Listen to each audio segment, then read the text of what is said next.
यक्षिणी का श्राप। शीर्षक यक्षिणी का श्राप। प्रारंभिक दृश्य।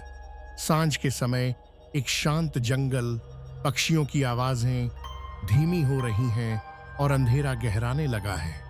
कैमरा एक पुराने घने बरगद के पेड़ पर रुकता है जिसके आसपास एक अजीब सन्नाटा छाया हुआ है। सदियों से माधवपुर गांव के लोग यात्रियों को गांव के बाहर स्थित पुराने बरगद के पेड़ के बारे में चेतावनी देते आए थे। कहा जाता था कि वह पेड़ श्रापित है और वहां एक यक्षिणी रहती है, एक स्वर्गीय आत्मा जो विश्वासघात के कारण दुष्ट बन गई थी। बहुत कम लोग थे जो अंधेरा होने के बाद उस पेड़ के पास जाने की हिम्मत करते थे, और जो गए वे कभी पहले जैसे नहीं लौटे। एक दुर्भाग्यपूर्ण रात राघव नाम का एक अविश्वासी और खजाना खोजने वाला व्यक्ति माधवपुर पहुंचा।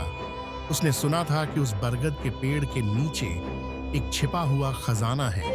उसने गांव वालों की चेतावनियों को मात्र अंधविश्वास समझा और लालच से भरा हुआ चांदनी रात में अपने कंधे पर फावड़ा लेकर जंगल की ओर चल पड़ा। राघव घने जंगल में चलता है। उसकी टॉर्च की रोशनी टिमटिमा रही है और उसके पीछे अजीब सी फुसफुसाहटें गूंज रही हैं। जैसे जैसे राघव पेड़ के पास पहुंचा, हवा ठंडी होती गई, फुसफुसाहटें तेज होने लगीं, लेकिन उसे आसपास कोई दिखाई नहीं दिया। अपने अंदर उठती बेचैनी को अनदेखा करते हुए उसने पेड़ की जड़ों के पास खुदाई शुरू कर दी। अचानक उसका फावड़ा किसी कठोर चीज से टकराया। उसकी आंखों में चमक आ गई। खजाना, उसने चिल्लाते हुए कहा। जैसे ही उसने खुदाई जारी रखी, हवा में चमेली की अजीब महक फैलने लगी। वह सुगंध मोहक थी लेकिन साथ ही भयावह भी। अचानक एक मधुर आवाज गूंजी, तुम क्या ढूंढ रहे हो यात्री? राघव ठिठक गया।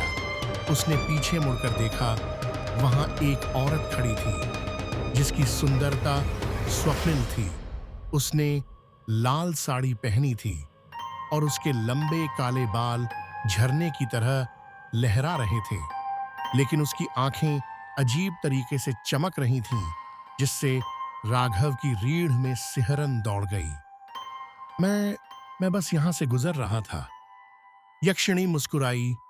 उसकी मुस्कान खून जैसी लाल थी। झूठ बोलना तुम्हें शोभा नहीं देता राघव। तुम खजाने की तलाश में आए थे, है ना? लेकिन क्या तुम जानते हो लालच की कीमत क्या होती है? उसकी आवाज मीठी थी लेकिन उसमें खतरे की झलक साफ थी।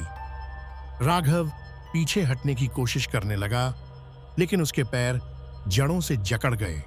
बरगद की जड़ें उसकी टांगों के चारों ओर लिपटने लगीं। मुझे जाने दो, वह चिल्लाया। यक्षिणी की मुस्कान गायब हो गई। उसका चेहरा डरावना रूप लेने लगा। उसकी आंखें और तेज चमकने लगी। उसके नाखून लंबे और नुकीले हो गए और उसकी सुंदरता डरावनी शक्ल में बदल गई। क्या तुम जानते हो मैं कौन हूं? उसने फुसफुसाते हुए पूछा। मुझे धोखा दिया गया था और इस भूमि की रक्षा करने का श्राप दिया गया है। घबराया हुआ राघव गिड़गिड़ाने लगा। मैंने तुम्हें परेशान करने का इरादा नहीं किया। कृपया मुझे छोड़ दो। यक्षिणी ने सिर झुकाया और ठंडी नजरों से उसे देखा। तुम्हें छोड़ दूं, लेकिन तुमने मेरी शांति भंग कर दी है।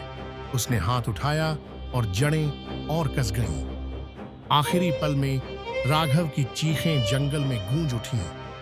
अगली सुबह गांव वालों को राघव का निर्जीव शरीर बरगद के पेड़ के नीचे मिला।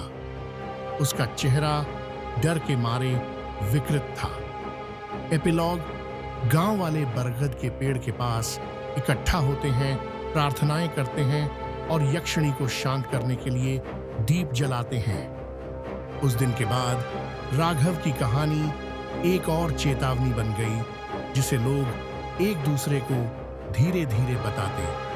बरगद का पेड़ छुआ नहीं गया और उसकी जड़ें उन रहस्यों को छुपाए रखी जिन्हें कोई जानने की हिम्मत नहीं करता। और पूर्णिमा की रातों में यात्रियों ने एक मधुर आवाज सुनी जो अंधेरे से उन्हें अपनी ओर बुलाती थी। अंतिम दृश्य, कैमरा धीरे धीरे बरगद के पेड़ की ओर झूम करता है।